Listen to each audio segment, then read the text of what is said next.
নমস্কাৰ সকলোকে আজি পুনৰবাৰ মোৰ চেনেললৈ আপোনালোকক স্বাগতম জনাইছো।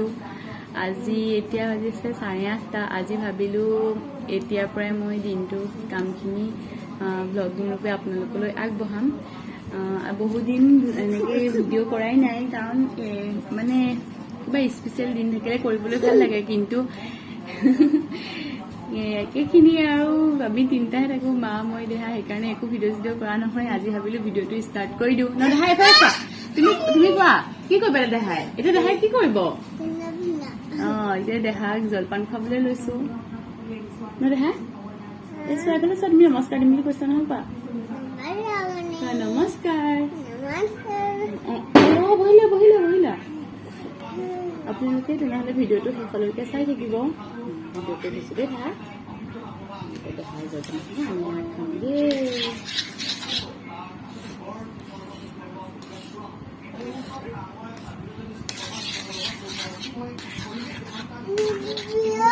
কিয়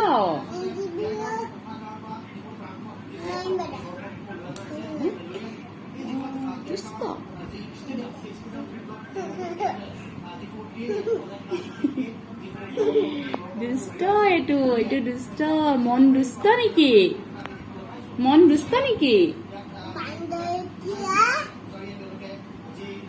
ঠাণ্ডা হ'ল দেহা। আজি জলপানখিনি বহুত টেষ্টি হৈছে দেই ন দেহা? আজি কিমান মিঠা দিছো জলপানত? কৈ দিয়াচোন, ঢেৰ মিঠা দিছো, কৈ দিয়া।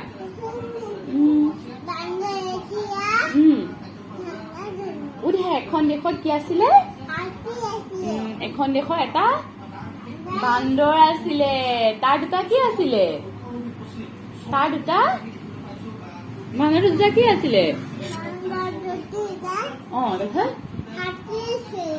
বান্দৰটো দুটা হাতী থাকে, পোৱালি আছিলে। বান্দৰটো দুটা হাতী আছিলে। কোনে ক'লে তোমাক? বান্দৰ দুটা হাতী আছিলে, এটা সাধু। ভাল ল'ৰাহে। বহি লোৱা, এনেকে থৈ খাব নাপায় নহয়, জান। বহি লোৱা। নুঠিবা, বহি লোৱা।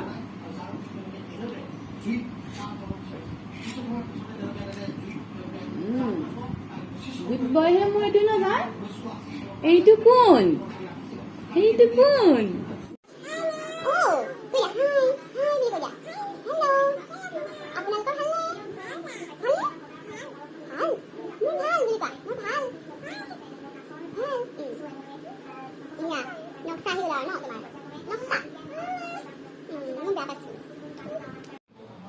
দেউতাই ৰাতিপুৱা বাৰীৰ পৰা নাৰিকল এটা আনিলে, ঘৰৰে। এতিয়া এইটো গুচাই পেলাই মিক্সিত গুড়ি কৰি দিওঁ, আৰু মায়ে লাডু বনাম বুলি কৈছে। আপোনালোকক দেখাম বাৰু লাডু বনালে কেনেকৈ বনায়। আহকচোন তেনেহ'লে কৰি লওঁ।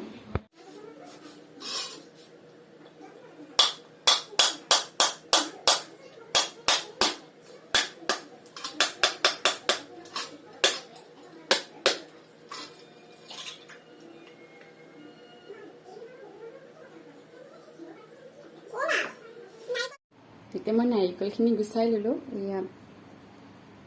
গুচাই লৈ মানে এই পিছফালৰ এইখিনি ৰুকি লৈছোঁ, একেবাৰে কাটি দিয়া নাই। মায়ে ক'লে এইখিনি ঘৰতে খাম লাডু, এইখিনি কাটিব নালাগে, সেইকাৰণে ৰুকি দিছোঁ, চাফা কৰি লৈছোঁ। এনেকৈ গোটেই নাৰিকলখিনি গুচাই ল'লোঁ। এতিয়া মই মিক্সিত এইখিনি গুড়ি কৰি দিম, আৰু মায়ে বনাব পিছত লাডু, আপোনালোকক বাৰু দেখাই যাম। মই নাৰিকলখিনি গুড়ি কৰি ল'লোঁ। অলপ ক'লা নিচিনা হ'ল, মানে কিয় পিছফালৰ সেই ক'লা বাকলিখিনি একেবাৰে গুচাই লোৱা নাছিলোঁ, নাৰিকলখিনি বগা কৰি লোৱা নাছিলোঁ যে। একো নহয়, নিউত আমি নাৰিকল খালে সেইখিনি খাওঁৱেই, সেইকাৰণে লাডুকেইটা ঘৰতে খোৱা হ'বৰ কাৰণে সেইখিনি গুচাই নল'লোঁ আৰু। ভাত পানী খাই বৈ খুৱাই আজৰি ৰাতিপুৱাৰ সাজটো, আৰু এতিয়া মিষ্টাৰ যাবলৈ ওলাইছে অফিচলৈ। দেউতালৈ টিফিনত পেক কৰি দিছোঁ। দেউতাই দুপৰীয়াত দোকানতে খায়। ল'লা তাতে আছে বিছনাখনতে, যোৱা লৈ আহা। এই গোসাঁই থাপনা থকা ৰুমতে আছে। দেহা চি কথা, দেহা ইমান লেতেৰা পেঞ্চন নেপিন্ধে। আমাৰ দেহা মুতুৰা দেহা, পেণ্ট পিন্ধালে মুটি দিয়ে ন। হেল্ল' কৈ দিয়া, হেল্ল'। কি কৰি আছা তুমি? কৈ দিয়া। মই খেলি আছো।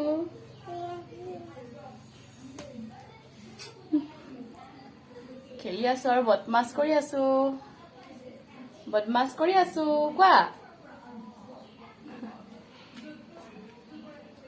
দেহা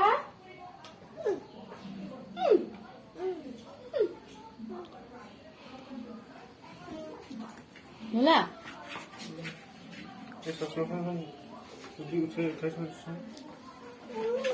Itu ada yang kecil.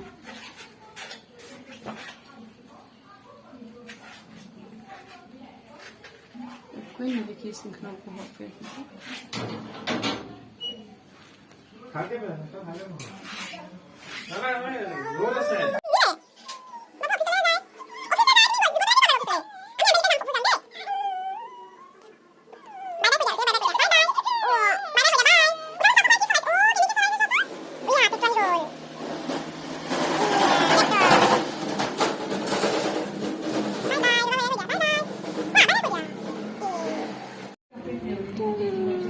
I love you, Deha. I love you so much. Thank you. Ay, welcome ka. Welcome. Welcome. I love you, Deha. I love you, Deha. Recipe saba? Kut saba? Mo kanake video ko yung recipe sala. Kela recipe ko dekhisa aita kunjani ki koi ase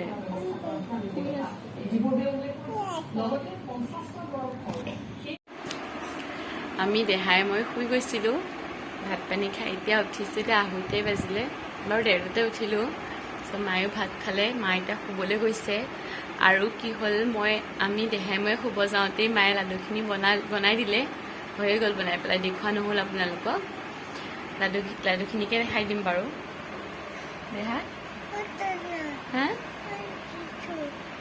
দেহাই মোৰ ফুটটো নিজে লৈ লৈছে একদম ধুনীয়াকে একদম উন্নতে লৈছে দেই পাৰিছে দেই ফুট ল'ব তুমি ছোৱালী নেকি তুমি ছোৱালীহে এতিয়া মোক দি দিয়া ফুটটো আপোনালোকক লাডু বনোৱা দেখাম বুলি ভাবিছিলো কিন্তু দেখুৱাব নোৱাৰিলো বেয়া নাপাব এতিয়া বাৰু লাডুখিনিকে দেখাই দিওঁ এবাৰ ন দেহা বোলা আমি লাডু দেখাওঁগৈ বোলা এইখিনি লাডু হৈ গৈছে কালাৰটোহে কেনেকুৱা হৈছে ক'লা নিচিনা হ'ল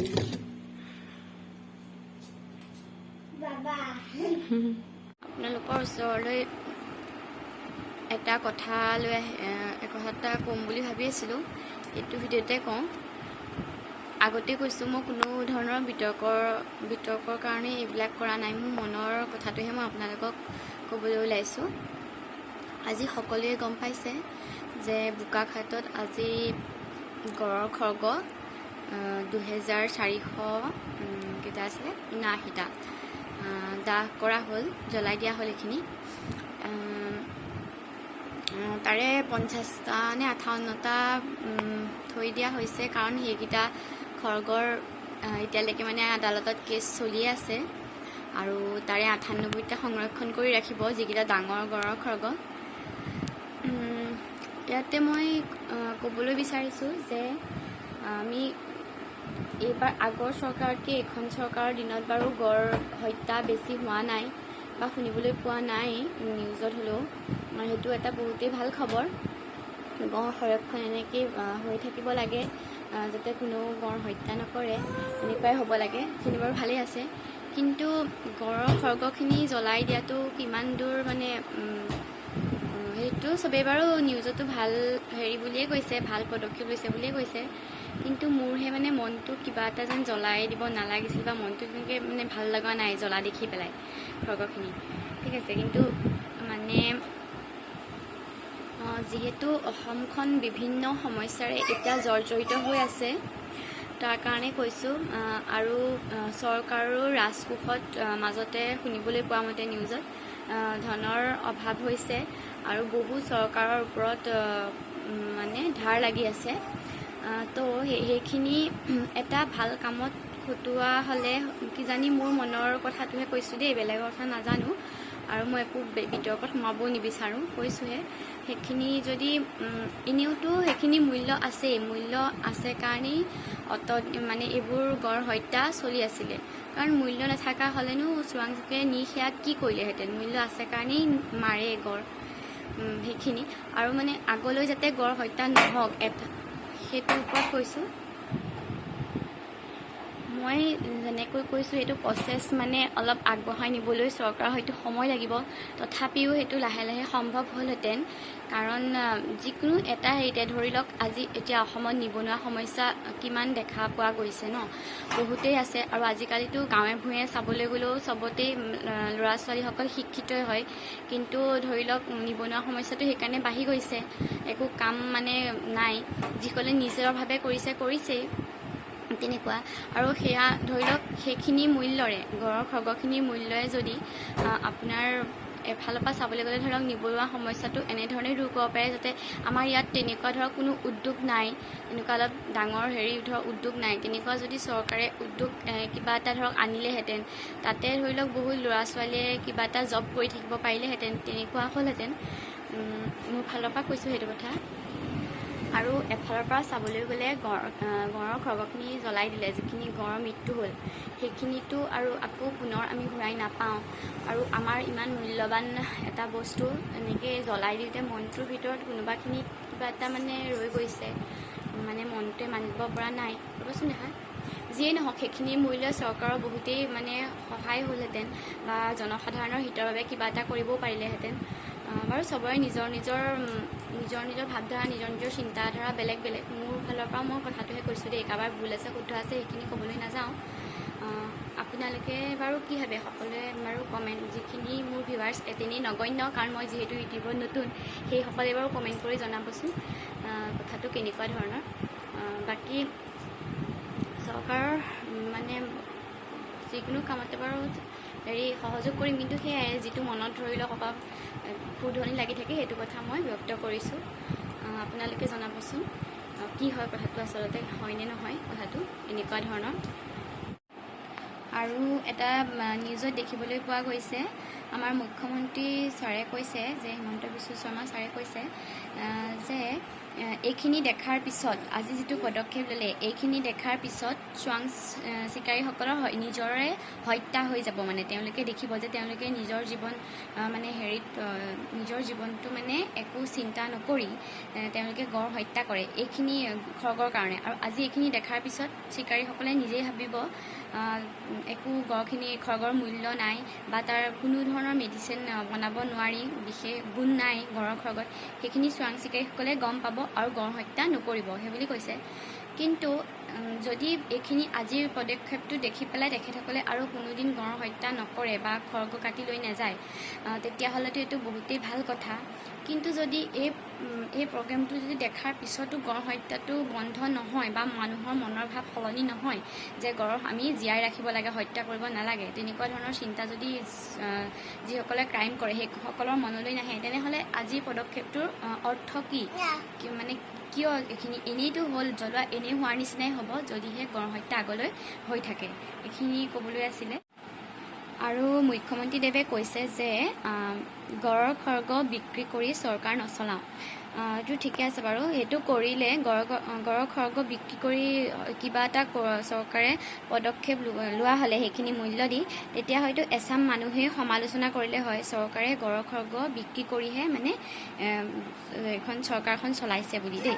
কিন্তু মোৰ মতে যদি সেই মূল্যখিনিৰে খৰ্গৰ মূল্যখিনিয়ে যদি জনসাধাৰণৰ হিতৰ বাবে বা চৰকাৰে এটা ভাল ৰাস্তাত বা এটা ভাল কাম কৰিলেহেঁতেন, জনসাধাৰণৰ কাৰণে এটা ভাল পদক্ষেপ ল'লেহেঁতেন সেই মূল্যখিনিয়ে, তেতিয়া যিখিনি মানুহে ক'লেহেঁতেন সেইখিনি মানুহৰ লাহে লাহে মুখখন বন্ধ হৈ গ'লহেঁতেন আৰু বুজি পালেহেঁতেন যে চৰকাৰে যিটো কৰিছে ভালৰ কাৰণেই কৰিছে। যদি কিবা সমস্যা সেই মূল্যখিনিৰে মানে নিবাৰণ হ'লহেঁতেন, নাইকিয়া হ'লহেঁতেন সমস্যা।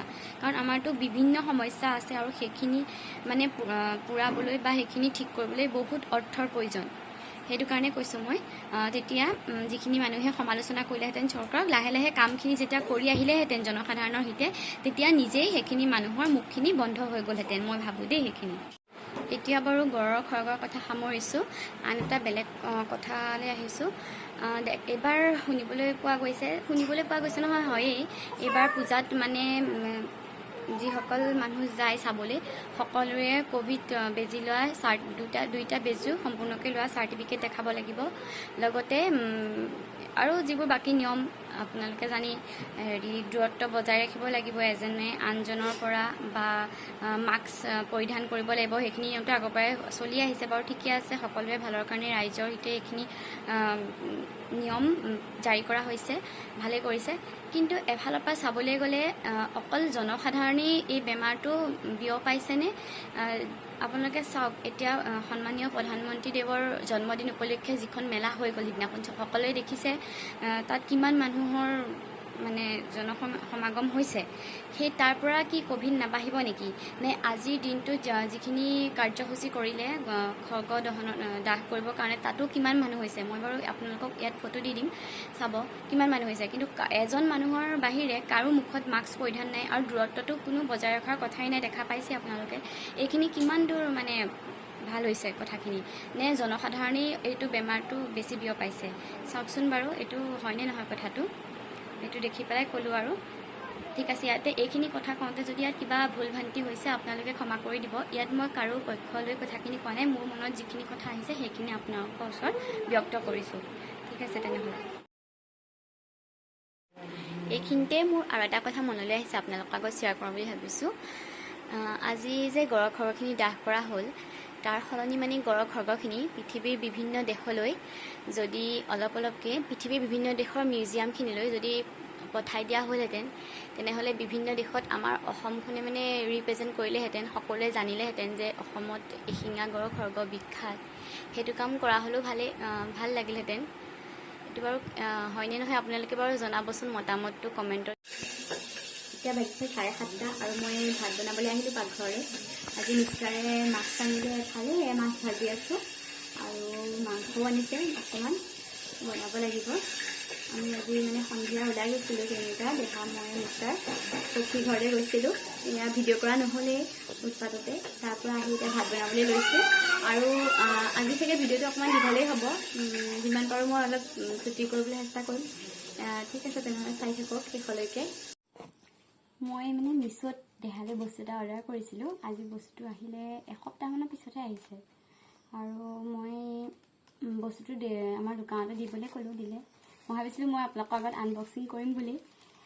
এতিয়া দেউতাইটো চালেই বস্তুটো খুলিলে, মই দেখাওঁ আপোনালোকক। দেহালে জুচো দিছিলোঁ, চচমা দিছিলোঁ। এই দুযোৰ চচমা দুযোৰ, এযোৰ নীলা এযোৰ ৰঙা, ভালেই আহিছে বাৰু বস্তু, ইমান বেয়া নহয় কোৱালিটিটো। 210 টকা লৈছিলে দুযোৰত, ভালেই আহিছে। সি মানে আজিকালি বাইকৰ আগফালে বহিবলৈ মন কৰে, আৰু খুব বতাহ লাগে চকুত, সেইকাৰণে এইযোৰ অকণ ডাঙৰ চাই আনিছোঁ যে চকুত বতাহ নালাগে। আজি ভিডিঅ'টো ইমানতে এণ্ড কৰিছোঁ। ভিডিঅ'টো শেষলৈকে চাই থকাৰ বাবে আপোনালোকক বহুত ধন্যবাদ। আৰু যদি কোনোবা নতুন ভিউৱাৰ্ছ আছে, মোৰ চেনেলটো ছাবস্ক্ৰাইব কৰি দিব।